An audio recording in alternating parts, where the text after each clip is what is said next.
تو mother father and family system, ٹھیک ہے، ڈاکٹر اسراج احمد صاحب کی ویڈیو ہے، ٹھیک ہے، ان کی اور بھی ہم نے اور ویڈیو دیکھی ہے، آپ دیکھ لینا.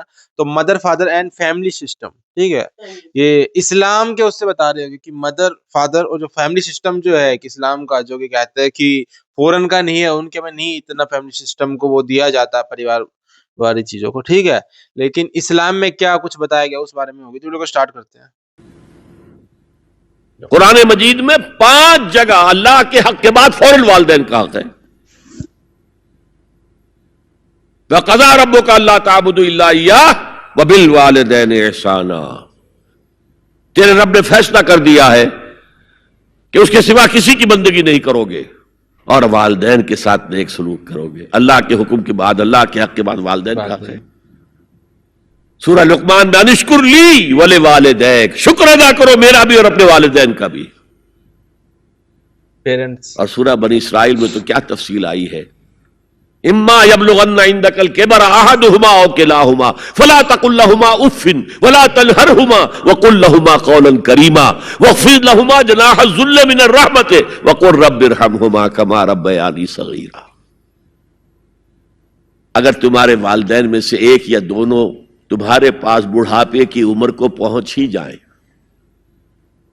انہیں کبھی اف تک نہ کہنا، دل نہ توڑنا ان کا، چھاتی چوڑی کر کے بات نہ کرنا، ان سے کندھے جھکا کر بات کرنا، ادب سے گفتگو کرنا.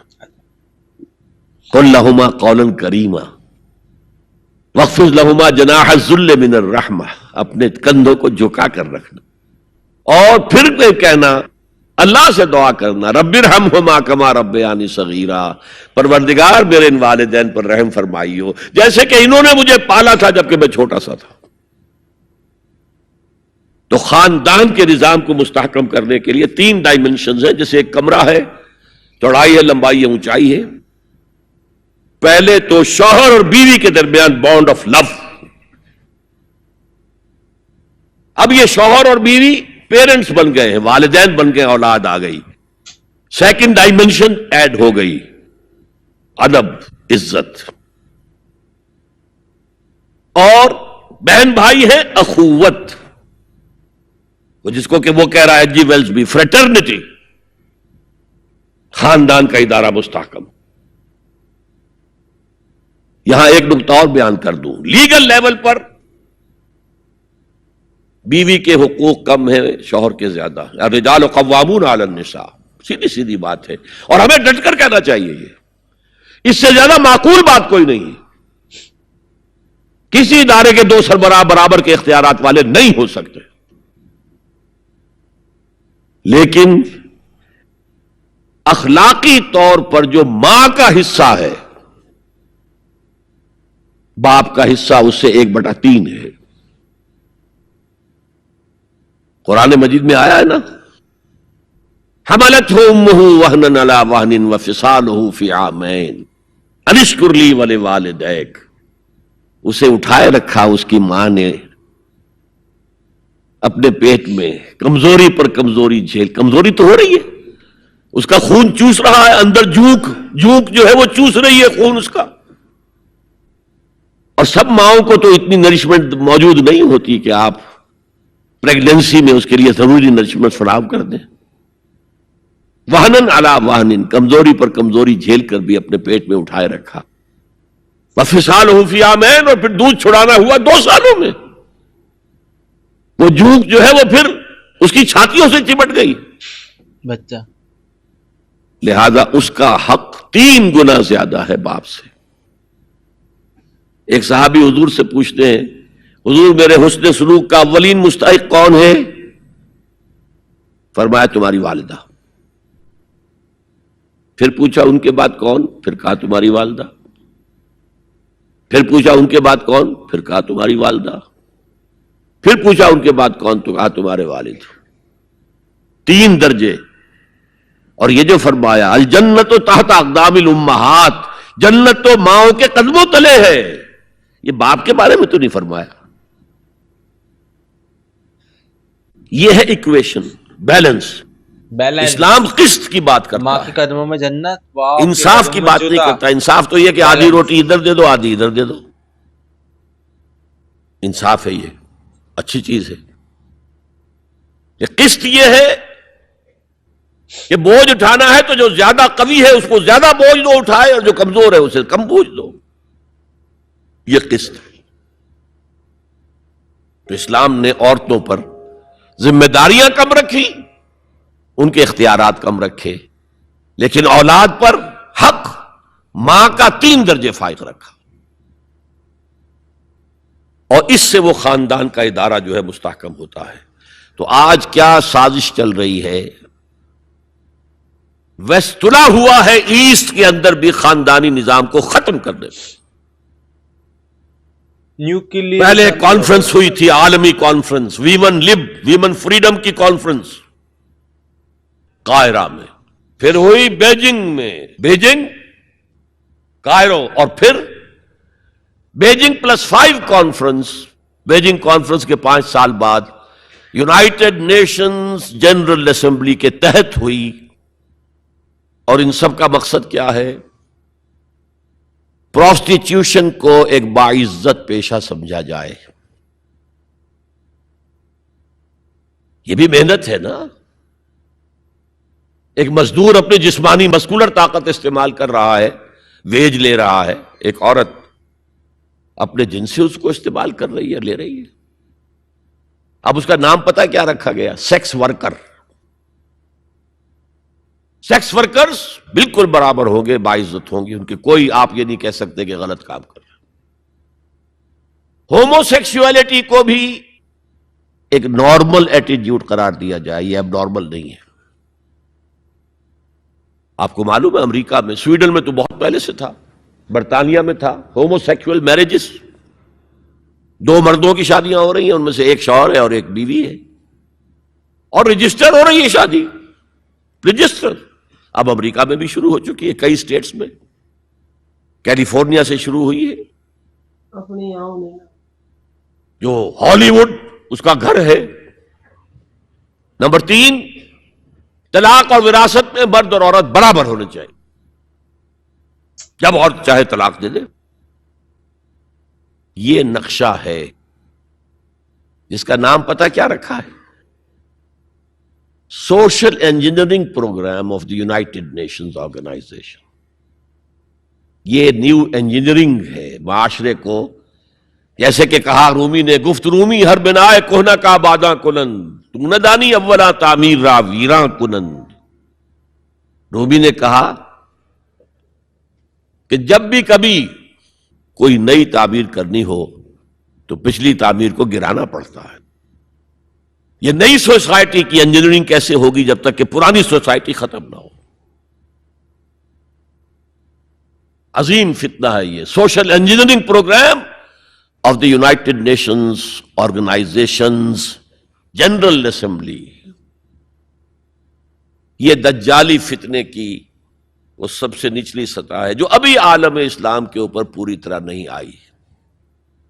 اگرچہ عالم اسلام کی ایلیٹ اکثر و بیشتر اس رنگ پہ جا چکی ہے، مغربی ویلیوز اور مغربی تہذیب کے اثرات آ چکے ہیں، لیکن ابھی نچلی سطحوں پر درمیانی طبقوں میں کچھ نہ کچھ مشرقی اقدار ہیں، کچھ شرم و حیا کی قدر و قیمت ہے، عصمت و عفت کی کوئی قدر و قیمت ہے.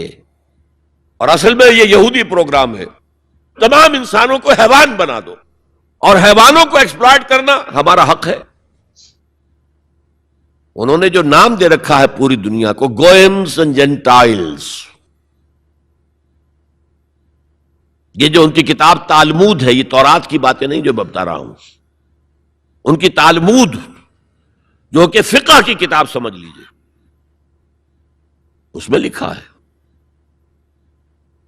کہ جب سوائے ہمارے فل ہیومن بینگ صرف ہم ہیں، باقی سب یہ حیوان ہے انسانی شکل میں. اور حیوان کو استعمال کرنا انسان کا حق ہے. گھوڑے کو ٹانگے میں جوتیں گے بگی میں، ہمارا حق ہے. بیل کو آپ جوت دیں گے ہل میں، حق ہے. اسی طرح انسانوں کو ایکسپلائٹ کرنا ہمارا حق ہے.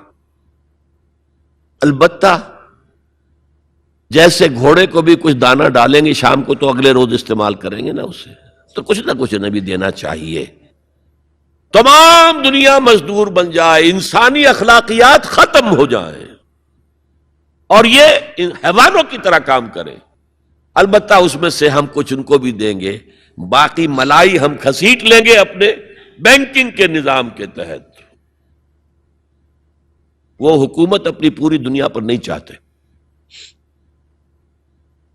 اصل میں یہ بات آئی گئی ہے تو عرض کر دوں، وہ کولونیلزم ختم ہو چکا ہے کہ انگریز یہاں آیا تھا اور ڈچ کہیں پہنچ گئے تھے، انڈونیشیا، سماٹرا، جاوا، اور کہیں فرانسیسی آ گئے تھے شام پر اس کا، اور الجزائر پر اس کا قبضہ تھا۔ یہ تھا ڈائریکٹ کولونیلزم۔ اب اس میں ہوتا کیا تھا؟ وقتاً فوقتاً بغاوتیں اٹھتی تھیں، لوگ مارتے تھے ان کو، یہ ان کو مارتے تھے۔ انہوں نے کہا یہ بستر تو لپیٹ دو، ایک نیا کولونیلزم شروع کر دو۔ ورلڈ بینک 1950 میں قائم ہو گئے۔ ہمیں آم کھانے ہیں، پیڑ گرنے سے کیا فائدہ؟ براہ راست حکومت کریں گے تو ریزنٹمنٹ ہوگی، وہ ہمیں ماریں گے، ہمیں بہت خرچ کرنا پڑے گا انہیں دبانے کے اوپر۔ کیا ضرورت ہے؟ پوری دنیا کو ایک گلوبل اکانومی کے شکنجے میں لے آؤ،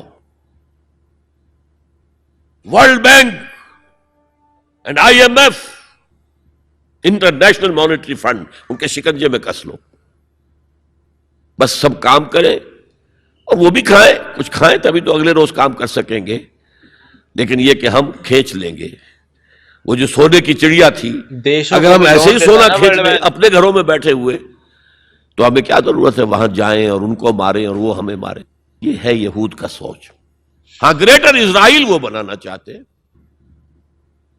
اور ایک ہی سبب ہے عراق پر حملے کا، ایک ہی سبب ہے، it's the beginning of coming into existence of greater Israel۔ Sharon نے کہہ دیا تھا، یاد ہوگا شاید، ان قریب عراق پر ہمارا قبضہ ہوگا۔ گریٹر اسرائیل میں عراق شامل ہے۔ پہلے کہتے تھے دریائے فرات تک، اب کہتے نہیں، دریائے دجلہ تک، ٹائگرس تک، یوفریٹ سے آگے بڑھ کر تاکہ سارا جو بھی زرخیز دوآبا ہے وہ بھی ہمارے قبضے میں آ جائے۔ تو یہ تیسرے لیول کے اوپر جب انسان حیوان بن جائے، جب اس کو کوئی فرق کرنے کی ضرورت نہ ہو کہ یہ بیٹی ہے اور یہ بیوی ہے، کیا ضرورت ہے؟ حیوان کوئی فرق کرتے؟ جب ہم بھی حیوان ہی ہیں، ڈاروین کے نظریے نے حیوان بنا دیا، تو حیوان کوئی فرق کرتا ہے ماں بیٹی اور بیوی میں؟ ہم نے خامخواہ اپنے اوپر قدغنیں لگا رکھی ہیں۔ گو ہیڈ، جس طرح بھی چاہو اپنی سیکشول ارتھ کو پورا کرو۔ زنا تو ان کے ہاں پہلے بھی جرم نہیں تھا، زنا بالجبر جرم تھا۔ اس تیسرا معاشرتی اور سماجی نظام کا معاملہ ہے کہ جو اس وقت ان کا ٹارگٹ ہے۔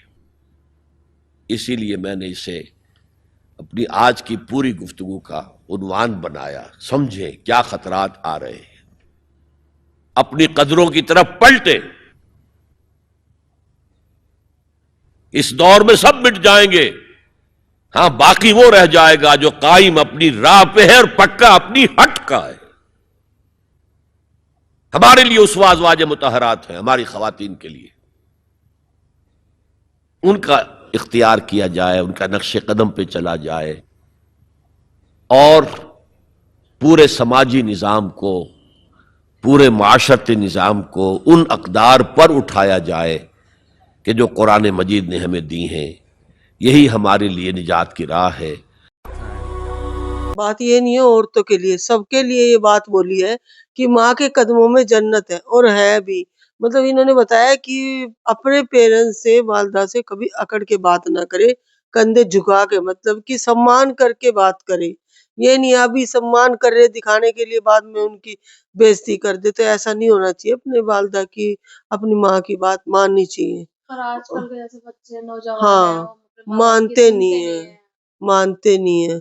اور ہمارے بھارت میں بھی ایسا ہو رہا ہے کہ لڑکے لڑکے شادی کرے، لڑکی لڑکیاں بھی شادی کرے۔ مطلب آج نیا زمانہ اتنا ترقی کر رہا ہے، خاص کر اس میں یہ کوئی ترقی نہیں ہے، یہ بھائی دیکھو، اب انہوں نے بتایا کہ باہر کے دیشوں میں ایسا ہو رہا تھا پہلے سے، باہر کے دیشوں میں